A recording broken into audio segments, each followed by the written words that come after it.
All right, let's go. Welcome to Rick's Corner. I have a very good friend of mine today. I have Denise Masino and her husband Greg, the director, Simpson, and producer and editor and a one-man show because he does everything himself. And I've always looked up to his abilities to create film and put it together. And I ask him questions all the time, and he gives me answers. And I've learned some things. Haven't you? Yes. See? I'm impressed. I've always been impressed with him. I told you that for a long, long time. Denise has been to bodybuilding for years. She's very well known. Everybody loves her. She comes to my gym. I love her, and I think she's an awesome person. Not only is she pretty and well built, but she's very, very intelligent and speaks very well. And I'm really proud to have her as my friend. Thank you. With that being said, thank you guys so much for watching. I'm going, no. Thanks for having us on the show, Ray. Yeah. You're very welcome, and we'll see you next time. No, let's talk a little bit about what your projects are right now. Well, we just completed the Adventures of Misfit documentary. And I saw part of that at your house. You saw all of it. So. Oh, did I see all of it? You haven't changed it since? Yeah, Well, Ina slept through a middle of it. This is true story. We went over there, and it was a Sunday afternoon, and Ina gets very tired, and we're watching, and I see her on the couch, and she's like this. She wasn't bored. She just gets tired. Well, to be fair, she gets up at 4:30 in the morning and runs a marathon. She's going to love hearing this. I know. Yeah, I know. But she falls asleep. And then we go to the movies, and I fall asleep. And the movie's there, and she's always like, wake up, wake up. I watch the movie. I'm fine. I'm seeing with this eye. So your film is done? Yeah. You got everything done on it? Yeah. What's the next step? Now, it may have changed a little bit since you saw it, but basically you did see a finished version of this movie. Yeah. And all the colorful characters that Denise meets from around the country, all the real-life superheroes. Right. Some of whom have, become good friends of ours. Yeah. Oh, they have? Yeah. Like myself? Right. Well, you are a hero in a different sort of way to us. Okay. Now, you have a clip. Yeah. And how long is that clip? Well, we have a trailer. Okay. So we can run the trailer when we go to edit on this and show parts of it? Yeah, you can show the whole trailer if you want. Okay, we can do that. Or, I can even get you a shorter version of the trailer. I just realized I only brought like the 2.5-minute trailer. Well, that's okay. Well, I can reenact sections of the movie if you like. Like right now? That way, yeah. Yeah, listen. Wait. You know what I want you to reenact is the suplex move. Oh, gosh. Oh, boy. What? That's a wrestling move. Yes, it is. Okay, how many people do you know that don't know what a suplex is? They would mistake that with a souffle. Right. That would be me. I'll take the souffle, or I'll take the suplex. So suplex is a very dangerous move. I didn't know that until I was upside down. Let me tell you a quick story, because you're going to love this. You remember Big John Studd that wrestled WWE? He had big blonde hair. He was 7 feet tall. Oh, yeah? 330 big pounds. Guy. He's a big man. Okay. And I had been off wrestling for about maybe a year, and I came back to the Olympic Auditorium, and they booked me with him. Mm-hmm. So he's in the dressing room. I said, I'm Rick Drasin. I know you are. I've been following your whole bodybuilding career for years. I said, oh, good. Then you'll take it easy on me, because I'm much older than you are. So don't worry about me. We'll be fine. I said, he takes me into the ring, and after about 2 or 3 minutes, he gives me a suplex. He picked me up so high that my feet almost hit the lights in the ceiling. And when you go back, he fell back, I go back with him, right? Oh, my God. I hit so hard that I had a shock from my ankle to my ear of a nerve going all the way up the side of my body. I said, and then I looked at myself, and my head was going, ugh. I said, why did I ever get back into wrestling? To have this guy suplex me at 7 feet tall. Well, but so he suplexed you, and Master Legend, of course, suplexed me. He shows me what it is. Yeah. I have no idea that a suplex is where you're going to pick somebody up off the ground. And sit back with him. Well, thank God I didn't do that. Well, that's what they do. He would pick you up this way, and he sits back, and then you go over, and you're supposed to bend your knees so that your feet hit flat, and then you land perfect. That's how it works. Yeah, well, lucky for me, he didn't do that. I had no idea what a suplex was. I asked him to show me. He looked a little confused when I said that because we were on this rooftop. Yeah. But he put me down, and I was shocked that he could lift me because I'm heavier than people think I am. Yeah. And then. Trust me, it's true. No, but once you get the momentum going, it's not a big deal to do. It's awesome. Yeah. But later I realized that I bruised my ribs. We thought she'd cracked a rib.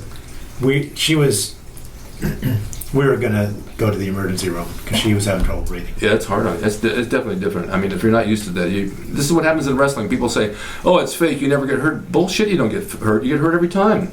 I mean, every time you get in the ring for 10 minutes, it's like a car accident. You're being jerked this way and jerked that way. It's like whiplash, you know. Well, I recently interviewed Jack Swagger from the WWE, and what he said was that every wrestling match feels like a car accident. That's what I just said. Yeah. Didn't I just say that? Yes, Did you? you said I that did. too. You He both said said that? that. I Yeah, did. he did. I was, And it's I was thinking of my answer to what you said. Pay attention. And it's very true. And Jack Swigert to me always had a great old school look. Yeah. He has that look about him with the the unitard or whatever, the singlet, Yeah, and yeah. he's tall and he's got that look, not like a bodybuilder, like a wrestler. Yeah, right. Yeah. So Yeah, it's no joke. He's a big guy, too. You know, the wrestling is no joke. Anybody who throws himself around or works out can look at what you guys are doing and see Right. that it's serious It's stuff. basically like stunt work without pads. Right, exactly. I had done a movie where I got shot in the knee and the shoulder, and the director says, "You want to pad up because you're going to fall in a concrete parking structure." I said, "I'm okay. I don't pad up for that kind of stuff." And I took the bump on the cement, and it was fine. I didn't get hurt, but I knew how to fall. But most of the stunt guys pad up for that. You know, they have Yeah. the whole thing, the harness and all that stuff. I didn't think it was necessary. So where's this film going to go? Tell me more about Oh, well, let's talk about, just to wrap up this other story, we're talking about Master Legend. Yes. Now, you remember Master Legend. What do you Yes. think of him? it. I don't know him personally. I'd like to have him buy me dinner sometime. Maybe. No, I'm kidding. I thought you had, when we watched the movie together, you Yeah. had said that you thought some of his wrestling moves looked pretty good. They did look good. Yeah, Yeah. I remember that part of it. Yeah, they look good, and it takes a special person to know how to make that look good, because if you don't have any knowledge of what it's about, it won't look right. Yeah. Oh, yeah. And then the other person working with him needs to make it look just as good. I Right. mean, if I hit you and you don't sell it, my punch looks weak. Right. Right. How, If you did, how, sell did, it- how did she do selling it?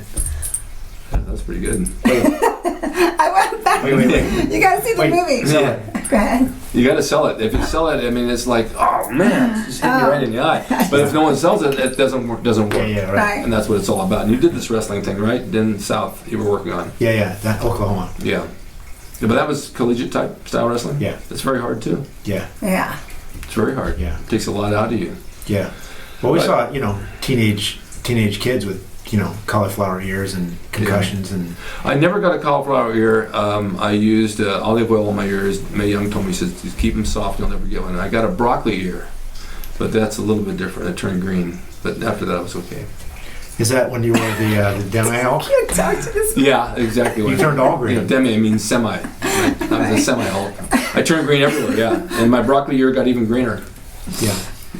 So strange. It's so strange. I am very strange. I know. Oh, so what I was going to tell about Master Legend? Yes. He's got a show on Amazon now. Yeah. He's not in it, but it's based on his life. Really? Yeah. It's they have one episode out so far. What's it called? It's called The Legend of Master Legend. Okay. Yeah. And it's good. They Yeah, did I'm a gonna good watch job with it. I You want to should see check it out. I'm going to check it out. Yeah. The Legend of Master Legend. Look it Yeah. up on YouTube. Seriously. He's an interesting guy, and interviewing him as my first interview, the first person, the first superhero that I met, was diving into the deep end of the pool, because he's a larger than life character. Yeah. He I remember really this. is, and he's a crime fighter, and I was nervous about it because I'm a lover, not a fighter. That's what I said. Yeah, I've so always said that. you understand. Yeah. So, so I was a little nervous about it, but it was fun to meet him. And even though he said a couple of things that I couldn't really reconcile, I liked them. How'd you find him? Rolling Stone magazine. That's right. We found an article about real life superheroes, and he was the main guy they featured. Is this how you found most of your characters for the film? We found that, well, he was the first one we found, and the rest we found on the internet. Really? Google. And we Just tracked Google, them. huh? But yeah, I Googled. And then all of these different characters just kept popping up. So we traveled around the country meeting them Yeah. and trying to see what this story was all about. I Right. mean, like, who are these guys dressing up as superheroes? Right. Their own unique characters. I mean, they weren't dressing up as Spider-Man and Batman. Right. Yeah, I understand Captain that. America. Yeah. Well, yeah, and you know it, but the audience who hasn't seen it. Well, because here in Hollywood, you go to Hollywood Boulevard, and you've got all those guys being the emulation of what the real superheroes are, and they're Right. up there trying to make $1 or $2 on the boulevard. Right. It's a different deal what you did. Right. Yeah, well, those guys are cosplaying, and costume Yes, play, and yes. cosplaying is a kind of a different thing. Right. These are people who are creating secret identities for themselves Yes. and trying to make a difference in the world. I've got a secret identity now that I got a new car. Oh, you do? Did I change my name? To what? Bentley Rothschild. Bentley Rothschild. It's a very wealthy name. I used it in high school when I used to date, and the girl would say, "What's your name?" "Bentley." "What's your last name?" "Rothschild." I come from a very wealthy family. You'll never know when we go out because I'm a cheap date. So that's what I changed my name to. I think it kind of suits me in a way when I'm all dressed up. Yeah. And that would be my superhero name. I can see that. Bentley. You need like Bentley a Rothschild. monocle and a top hat. I have one. Ah, Yeah, there no you doubt. go. Yeah. With the, well, actually, you have a lot of costumes that resemble a lot of what the real life superheroes wear. I do. I have all my wrestling gear, and I have an assortment of masks, and I have, that's a hard word, masks. Masks. It's like wasps. I have leopard skin tights Yeah. right there in that picture. That picture right there. Yeah. And I did that when I did Wet Cigarettes, and when I would get an audition for a commercial, they'd say, "Well, why don't you as a wrestler bring down all your gear?" So I would take my blue ones, my red ones, my black ones, my striped ones, whatever, and I'd take the leopard skin and bury them at the bottom of the stack because I did not want to wear them after that. I just didn't want to wear them. I did 7 commercials with those leopard skin tights, and I finally, somewhere out in the garage, are stuck because I got picked every time to wear those things. And of course, You people put them in the wanna see bottom, you and every in the time they pull leopard. them out. It was so annoying, but I had a matching leopard skin mask. Oh, that's cool. And it's a half mask, comes here and then this sticks out. And I used it for a lot of wrestling shows I did, and it actually was a really good gimmick to dress like that. People knew who I was because of the beard, but I just liked the look of the mask and the tights together. So forget Bentley, you're the leopard. You would be the leopard. I belong to a leper colony. Yeah, yeah. There goes my fingernail That's into your your ginger ale. superhero secret identity. Well, Okay. not so secret anymore. I could so have many it's- identities. It doesn't matter. I could be this guy, I could be that guy. And I used to go out on commercial auditions and I'd tell my agent, "I'm not getting many jobs right now, but send me out as a housewife with rough red hands because the dish soap's killing my fingers." And they would. And I'd go out as a housewife. I don't believe that. No, No, I don't believe that story either. I Do just you figured know there was a that? job No, there for me that's somewhere. fair. We know better. All right, so the film is how long? It's 90 minutes, so it's a feature length. Okay. There's a popcorn comes with it, right? Because they did it at your house. It should. Yeah, it did that. Yeah. If you watch it at our house, Ian yes, missed out on the popcorn by popcorn's sleeping. with it. Yeah. And where are you going to distribute this? Well, right now, for a very limited time, Yeah. we have it. We're streaming it free on YouTube Okay. for people that sign up to our website. Oh, great. But we're going to launch it on iTunes, Amazon, eventually Netflix. Is that difficult to do? It's all difficult to do. Well, I YouTube. mean, making the movie was difficult. well, 5 yeah, years. but so Of course, yeah, I know. right. 5 years I know. to produce this movie. It took 5 years because, we started with this idea of trying to figure out who these people are and why they do what they do, and we ended up in a place that we could never have anticipated. It really changed our lives. I mean, the things that we did, and thank you. We should do He's that. always fixing me. Always Oh. fixing me. All right, so 5 years is a long time to put something 5 together. years, and the thing is that Most would give up. yes, and you know what? There were moments when we felt like this is a long time, and what are we doing? And you reach a lot of difficult questions that you have to try to figure out how to tell a story. Mm-hmm. And most of the shooting was done by Greg. Like, what percentage of the shooting was done by you? 95. 95% of the shooting was done by him. And a lot of times it was just he and I, Yeah. no assistants. No, most people shoot and they have a sound guy and Oh, yeah, they yeah, have you a got the whole lighting crew. person and they have. Yeah. We didn't have that because I don't. Because you need a budget for that. Right. And it gets to be very expensive. Even the Right. cheapest ones are expensive. Right. Yeah.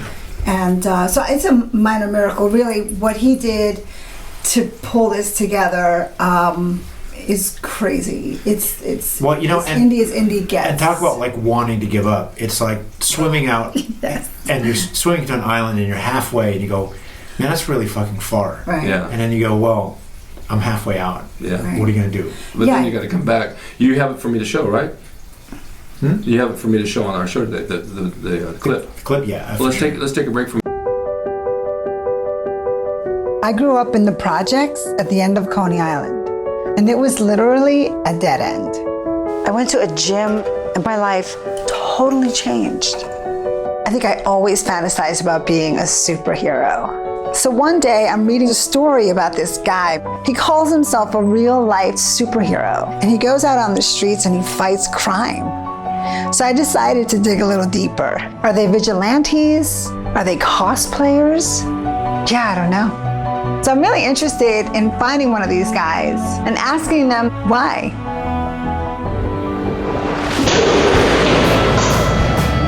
I think the biggest question is, why did you decide to become a superhero?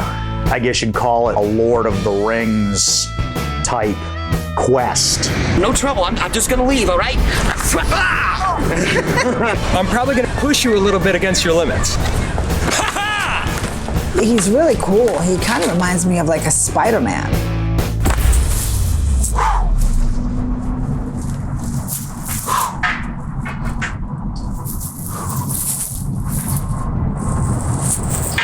I need hands over here. I think it's amazing what they do. We've picked up 3,000 needles just like these. This is a school. We all need inspiration. We all need help. These are super good heroes. But you have to wonder whether or not it's a good idea to be running around with pepper spray and tasers. You're looking for trouble. Trouble's gonna find you. I wondered if I had what it takes. Could I do it? And more importantly, should I? If you were a superhero, what would you call yourself? Oh gosh, I guess it would have to be Misfit.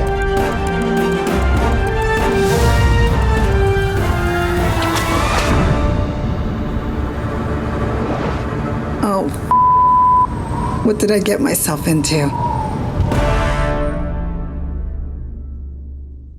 Okay, so now you guys saw the clip and you can see what this is about. And it was a struggle to get the whole thing done, right? Oh gosh, yeah. But now, I wanted to ask you a question because I know me, when I do something and I look at it and I'll walk away from it and I'll come back and say, you know what, I could have changed that one thing. You ever think like that? And then you got to tell yourself, no more, I've done enough. Yeah. Well, I spent a year and a half playing with it after we were done cutting. That's what I mean. Shooting. That's what I mean. Well, so yeah, but I have reached a point where I'm done. Okay. So yeah, but we tweaked it a lot. You don't wake up at 2 in the morning and say, guess what, I thought we should add. You know what I mean? Well, mostly it was sort of finessing the story. Yeah. Like getting the right connecting pieces, because it's multiple stories. It's a story of these real life superheroes, but it's also Denise's story. Right. So we have two things that are intertwined. That's right. And it was a little challenging to get both stories in and make them feel organic to each other. Right. Because Denise's journey through the world of real life superheroes, right, and then coming out the other side. Yeah. Oh, it worked well. The thing is that you're doing this and you're working full time, and you're doing this on your off time, which means you're working 2 times full time. Right. Yeah. And then you're also going off and doing stuff in advance and all that, and so you have to find the time to do it all. Right. Yeah. I literally sat down yesterday for 15 minutes and played my guitar first time in months. I said, I don't want to get away from this. I have to put time into this, and I have the time. And it's so easy to walk away and say, no, I got a show to do. You have to make time to do things like you have to schedule yourself. Yeah. So after this one, what do you see anything else coming up that you might want to do after this? No. Only if you had a crew. Yeah. Yeah. No, we were working on. Yeah. No. Okay. Well, it's hard, and the thing about it is that he's an independent filmmaker, and you're independent. You know what that's like. I'm independent, and that means that everything you do, you create yourself, and that's every single element of it. Yeah. And then once you're done creating it, then you have to get it out into the world, and that's a whole different job, skill set of challenges, investment of time, investment of money. Yep. And it's difficult. So you think about giving up, not just once, not twice, not 3 times. You think about giving up all the time, and but you can't. You have to follow through. It's a difficult place we're in now, Yeah. which is getting it distributed, and we decided to self-distribute it. No, I know. It's difficult. I did my show. So when you say what's next, I'm like, well, I know what's next. Next is selling it for getting it out there, for a while. Getting the exposure on it. But it's like this show. I did. This is my 3rd one today. Wow. I did 2 this morning, 2 this afternoon. I started to edit. I finished the first one, got it up. Started the second one. Then I'll do this one. This will be tomorrow, the next day. But it's time consuming. Yeah. Oh, wow. But I schedule myself to do it. There's not a day in my life that I don't get up and do something, or say I don't have time for it. I give up. Or I'm not going to do it. I fail. I just don't believe in failure. Right. I believe you got to succeed, go all the way through, and finish your projects, and I do. And I'm a one-man show. Right. People think I might have a big film crew here and all that, which would be kind of nice, but then I would lose control of what I want to do. Right. Just like you. You want to do it your way. Maybe another way would be better if I hired somebody to come and sit and produce and edit for me. Maybe it would be better, but I don't know that. because I know what I like. I have a template. I know exactly where my opening, my closing goes, what goes in the middle, what goes here, what goes there. Even though each show is different, I know how the format works. And I created a format, then I created my YouTube audience, and now I've got my people. Now by them seeing this, it will create more exposure for you. Yeah. And this is what we're hoping for, you know? Yeah. And your fans love what you do, and I think they appreciate. I think people realize that you've always been sort of very independent and you're an individual. You have your own sensibilities, and I think people really appreciate that about you. You know why? They love what I do because I love what I do. Yeah, and it comes exactly. through. I've had people write to me and say, I feel like you're sitting in my living room talking to me just as a best friend. And someone else said that today. Yeah. But that's how it works. I mean, you have to be intimate with the camera and the people on the other side. Know that those are your fans and your people, and we're all one big family. Yeah. And we share together. And I like them to share feedback with me, what they like and don't like. Right. So this is how you learn. It definitely. Yeah. It's it could be a humbling experience too, because you're making mistakes the whole way. I tested something for the fun of it. It's not that I need the money, but I asked everybody who's a subscriber, just send me 99 cents. Everybody sent just 99 cents so I can have some money to buy a new camera, new lights. And I figured, no, I have 87,000 subscribers. I don't know how many are going to send 99 cents. It's been a month already, right? Yesterday I got $1. I got $1 through PayPal. $1. out of 87,000 people, I got $1. Well, you know what's interesting about asking for 99 cents? Yeah. I've done fundraising as part of this process for 6 years now. Yeah. Okay, wait. As for part of what process? For part of the movie. Well, no. Well, technically not for part of the movie. Right. I mean, you did it. Right. Something that grew out of the journey of the superheroes was the obstacle race and the fundraising for St. Jude. That's right. Yeah. So we've done that for six years now. Right. So the superheroes inspired me. Bottom line, and so in part of that inspiration was this challenge, this mud run challenge for St. Jude. Yeah. And asking for support, for sponsorship support, and asking for as little as $2.99. I think people sometimes feel like if they can't do a lot, they don't feel comfortable doing anything. That makes sense. And we could just up that from 99 cents to $99. Right. But I get that. I get the idea that people can, because I felt that way, where it feels like, well, what's the point? Like I'm one person, and what kind of an impact can I really make? I don't have a lot of money, or I can't do a lot of things, and I don't have. And I think that one of the things that I've learned from these real life superheroes and this whole experience is that a little bit means a lot. It does. It really does. And if all you have is, words of encouragement, sometimes not even $1, that means a lot. And I know you know that. Yeah.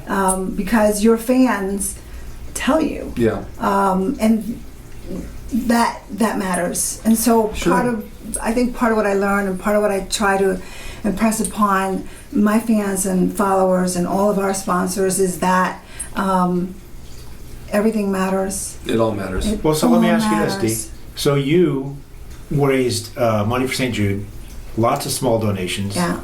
How much has it added up to over the course of 6 years? Well, over the course of 6 years, we've raised about $125,000. That's pretty good. It's huge. It's a huge amount. And that's... And some of those donations, you have someone who donates like $5 out of every paycheck. That's right.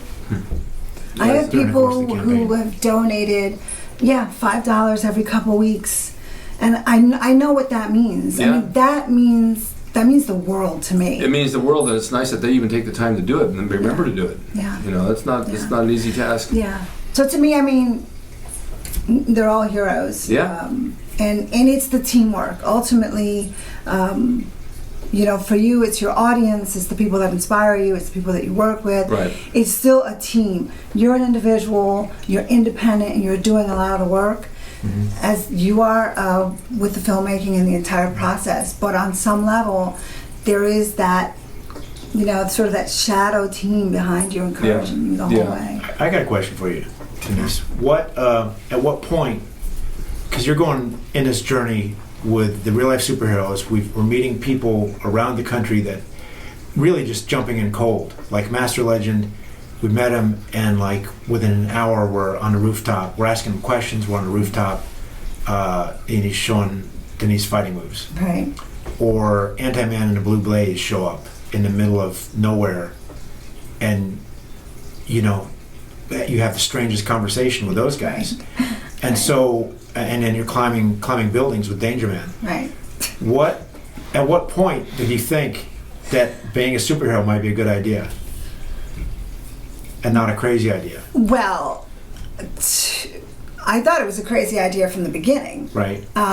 Which is why I wanted to ask them about it. Mm-hmm. And then interviewing them and having them give me tips. Mm-hmm. You know, I was having can I curse? Yeah, I do sometimes. I was having WTF moments all the time. I mean, if you could see, you know, if there were thought bubbles over my head when I was climbing walls and meeting new people, you know, there was plenty of anxiety throughout the entire process. I didn't know what to expect. There was a TV show on just a few weeks ago, or maybe a month or two ago, about a superhero.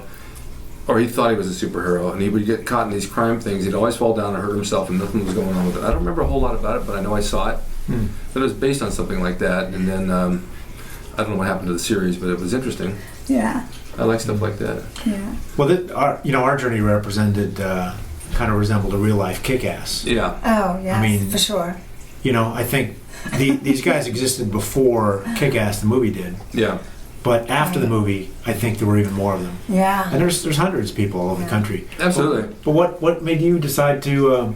When did you decide that it was a good idea to do this yourself? When did they convince me? Look at this. It's the Greg Simpson show now. Right. When did they convince? I'll ask you a question next, right? Yeah. We got like a few minutes, and then we.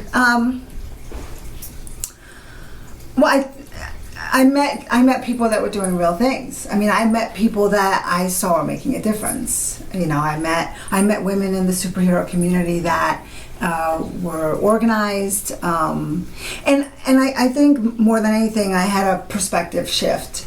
I saw that no, you don't have superpowers. You can't fly. You're not. You know, you can't become invisible. But can you save a life? Can you help improve somebody's life? Yeah, that's what it's all about. That's what it's all about. And when I realized that, then I realized, okay, well... It's basically being a mentor to somebody. Yeah. That's what it boils down to. You're not going to fly through the room and like Superman fixings, but you're going to enhance somebody's life to be better than what they are, make them feel good about themselves. Right. It's sort of defining being a hero to somebody in a more practical way. Yeah. Yeah, you know, it's just the thing about it is that you're a character, and this is what character brings to the table, and so people like that. That's the fun side of it. That's the fun side of it, yeah. That's so yeah. I was inspired to have fun and. So what's the future hold for you now after tonight and tomorrow and the next day? What's your next plan? Go to the gym and train? Oh yes. Okay. It feels so good to be back to the gym lifting. Yeah. We're working on a sequel. Oh yeah. Right. Okay. Rick, if you were a superhero, what would your superhero name be? Well, I already was one. I was the Equalizer in wrestling, so that's my superhero. The Equalizer. Right. Being all things equal, you equal things out. Were you a good guy? At times. At times, and at times I wasn't. But the people love to like the bad guy. They love him. Yeah. They want to love the bad guy, and the worse you are, and then you turn and you smile at somebody. They say, "See, I told you he was okay." Yeah. Oh yeah. He's okay. He smiled at me. Yeah. In fact, when I met Enid the first time, she saw me on Facebook, and tough-looking guy, like a biker, tough guy. And then she saw my show, and when I smiled, she told me, "You won me over with that smile because I knew you were a good person." Yeah. So there was that smile. Totally. Well, thank you guys for coming. Thanks for having us, Rick. It's so nice, and it happens to be 2 o'clock in the morning. I'm going to go eat dinner now. But I'll run that clip like I said we did, and we'll put some pictures up with it and talk about it and get some people to click on it and go view it. Yeah. Make sense? Yeah. Love your haircut. Thanks, man. Yeah. Don't ever do it again. Nice job. Nice job. Not till next year. It's like you got at the Marine base. Denise, thank you I've been asking you for so long to come on. Thank you for having me. We finally worked it out. Yeah. All right. You want to say goodbye to all the fans out there who love you? Thank you for watching. Thank you. We're giving free screening online to people now, so happy to share. I have a link to that? movie.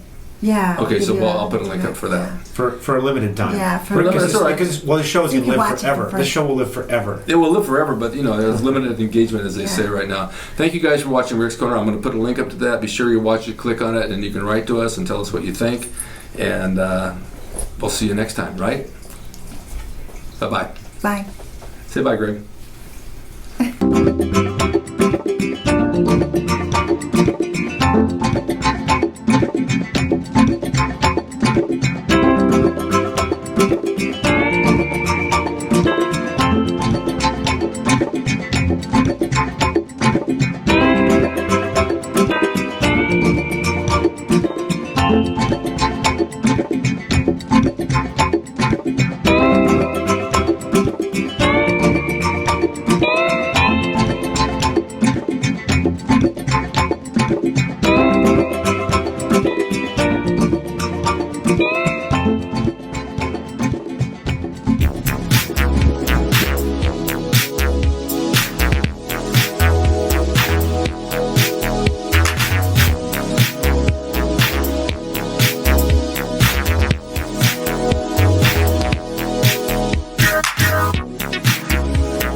It's rickdrasin.com. He is the equalizer, baby. See you next time.